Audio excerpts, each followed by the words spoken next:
Hello guys, তোমরা কি দেখছো যে অলরেডি আমাদের লাক রয়েল সেকশনে ঠিক ভোর 4:01 মিনিটে 7 অ্যানিভার্সারি স্পেশাল ডিজাইন করা যে স্ক্যানিংটা রয়েছে এটা আমাদের গেমের মধ্যে ফ্যাড লিমিটের মাধ্যমে অ্যাভেলেবল হয়ে গেছে। তো চলো আমরা স্ক্যানিং এর ফ্যাড লিমিটটি কমপ্লিট করি আর দেখি যে স্ক্যানিং এর ফ্যাড লিমিট থেকে আমাদের স্ক্যানিংটা বের করতে আগের মতো ডায়মন্ড লাগে নাকি আমাদের ডায়মন্ডের পরিমাণটা এদিক সেদিক করা হয়েছে। তবে ইভেন্টটা কমপ্লিট করে দেখানোর আগে তোমাদের জন্য স্পেশাল একটি গিভের অ্যানাউন্সমেন্ট রয়েছে। তোমরা এই ভিডিওতে যত হাজার লাইক করে দিবা প্রত্যেক 1000 লাইকের জন্য কিন্তু একটা করে উইকলি গিভওয়ে পেয়ে যাবে। গিভওয়েতে পার্টিসিপেট করতে বেশি কিছু না, জাস্ট এই ভিডিওতে লাইক করা থাকতে হবে, চ্যানেলটা সাবস্ক্রাইব করা থাকতে হবে আর তোমাদের ইউআইডি কিন্তু অবশ্যই কমেন্ট সেকশনে দিতে হবে। আর হ্যাঁ, চ্যানেলটা সাবস্ক্রাইব না করে কিন্তু ইউআইডি কমেন্ট সেকশনে দিয়ে লাভ নাই। তোমরা কিন্তু আগে চ্যানেলটা সাবস্ক্রাইব করবা, তারপর কিন্তু তোমাদের ইউআইডি কমেন্ট সেকশনে দিবা। আর গাইস, তোমরা অনেকে আছো যারা কিন্তু নিজ কথা বলবো না, আমরা কিন্তু ফ্যাড ইভেন্টটা কমপ্লিট করার জন্য কিন্তু লাক রয়েল সেকশন থেকে চলে যাবো। এখানে আমাদের ইভেন্টের মেইন রিওয়ার্ড হিসেবে রাখা হয়েছে 7 অ্যানিভার্সারি স্পেশাল ডিজাইন করা আমাদের স্ক্যানিংটা। আর এটা কিন্তু হচ্ছে আমাদের নরমাল কোনো স্ক্যানিং না, এটা হচ্ছে আমাদের 7 অ্যানিভার্সারি স্পেশাল ডিজাইন করা একটা স্ক্যানিং, যেটা ব্যবহার করে তোমরা কিন্তু একসাথে 4 জন কিন্তু মাটিতে ল্যান্ডিং করতে পারবা। আর স্ক্যানিং এর পাশাপাশি তোমরা কিন্তু ফ্যাড ইভেন্টে 7 অ্যানিভার্সারি স্পেশাল ডিজাইন করা কিন্তু সাইড স্ক্রিনটা দেখতে পেয়ে যাবা। আমাদের ফ্যাড ইভেন্টে তোমরা কিন্তু ম্যাজিক কিউব ফ্রিগমেন্ট, এছাড়া আমাদের MP40 বক্স, তাছাড়াও তোমরা কিন্তু এটি loot box skin, pet food supply create box, এছাড়া গ্রেনেডের একটা স্কিন, তারপরে তোমরা কিন্তু একে গানের স্কিন এবং আর্মার ক্রিয়েট বক্স কিন্তু দেখতে পেয়ে যাবা। এবার আমাদের কাজটা হচ্ছে আমাদের ফ্যাড ইভেন্টের স্পিনটা স্টার্ট করে দেওয়া। এর জন্য কিন্তু আমাদের প্রথমত ফ্যাড ইভেন্ট থেকে কিন্তু দুটো আইটেম রাট বাদ দিতে হবে। তো আমি যেটা করবো, এখান থেকে আমরা কিন্তু লুট বক্স স্কিন আর গ্রেনেডের যে স্কিনটা রয়েছে এই দুটো আইটেম রাট কিন্তু বাদ দিয়ে দিব। এর জন্য কিন্তু আমরা এই দুটো আইটেম রাট সিলেক্ট করে জাস্ট কনফার্ম বাটনে ক্লিক করে আবারও কনফার্ম বাটনে ক্লিক করে দিলে কিন্তু আমাদের যে স্পিন পেজটা রয়েছে এটা কিন্তু স্টার্ট হয়ে যাবে। আর এখানে দেখো আমরা কিন্তু ফার্স্ট স্পিন 40% ডিসকাউন্টে কিন্তু করতে পারবো। তার মানে প্রথম স্পিন আমরা কিন্তু 5 ডায়মন্ডে করতে পারবো। তো ফার্স্ট স্পিন করে দিব 5 ডায়মন্ডে, দেখা যাক যে 5 ডায়মন্ডে আমাদের যে স্ক্যানটা রয়েছে এটা আমাদের দিয়ে দেয় কিনা। আমাদের ফার্স্ট স্পিন রানিং, দেখা যাক কি হয়, আমাদের দিয়ে দেয় কিনা।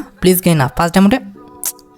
আরে ভাই, সাপ্লাই আর্মার ক্রিয়েট বক্সটা দিচ্ছে, এটা কোনো কথা? আরেকটা জিনিস দেখো, সেকেন্ড স্পিন আমাদের 47% ডিসকাউন্টে করতে দিচ্ছে ভাই। ওকে ঠিক আছে, 10 ডায়মন্ডে করে দিলাম, দেখা যাক কি দেয় আমাদের। প্লিজ প্লিজ গেই না। ও ভাই, আমি মনে করছিলাম দিয়ে দিবে। শেট ভাই, এবার আমাদের 39 ডায়মন্ডের স্পিন। প্লিজ গেনার দিয়ে দাও, প্লিজ লাস্ট পর্যন্ত নিয়ে যাও না, দিয়ে দাও।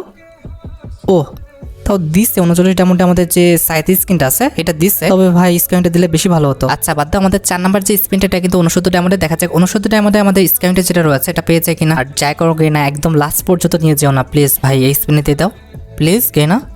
আরে শেট ভাই, মনে হয় আর দিবে না, কিচ্ছু বলার নাই। যাই হোক, 99 ডায়মন্ড লাস্ট আমাদের সুযোগ, এই স্পিনে না দিলে জীবন আর দেবে না। প্লিজ গেনা প্লিজ দিয়ে দাও, দিয়ে দাও। ও ভাই পড়ছে 99 ডায়মন্ডে আমাদের স্ক্যানটা পড়ে গেছে ভাই, লাইক সিরিয়াসলি আমি তো বিশ্বাস করতে পারতেছি না ভাই। আমি এখানে কি বলবো, আমি প্রচুর এক্সাইটেড। আমার অ্যাকাউন্টে কিন্তু ছিল 3779 ডায়মন্ড আর এখন কিন্তু আছে 3517 ডায়মন্ড, তার মানে মাত্র 262 ডায়মন্ডে আমরা স্ক্যানটা পেয়ে গেছি। এখন দেখো আমার ভাগ্যটা ভালো, যার কারণে কিন্তু আমি এত কম ডায়মন্ডে কিন্তু স্ক্যানটা পেয়ে গেছি। এখন তোমাদের সবার ভাগ্য কিন্তু এরকম হবে না, এর জন্য তোমরা অবশ্যই কিন্তু 1000 থেকে 1100 ডায়মন্ড কিন্তু নিয়ে বসবা, তাহলে কিন্তু ইজিলি ফ্যাড ইভেন্ট থেকে কিন্তু আমাদের স্ক্যানটা বের করে নিতে পারবা। যাই হোক, আশা করি তোমরা ভিডিওটি দেখে উপকৃত হয়েছো। তাই যদি হয় অবশ্যই কিন্তু ভিডিওতে একটি লাইক করে দিও, চ্যানেলটা সাবস্ক্রাইব না করে থাকলে কিন্তু অবশ্যই চ্যানেলটা সাবস্ক্রাইব করে ফেলো। আর তোমরা যারা এখনো গিভওয়েতে পার্টিসিপেট করনি অবশ্যই কিন্তু গিভওয়েতে পার্টিসিপেট করে ফেললো। আজকের মতো ভিডিও এই পর্যন্ত, দেখা হবে অন্য কোনো ভিডিওতে। আল্লাহ হাফেজ।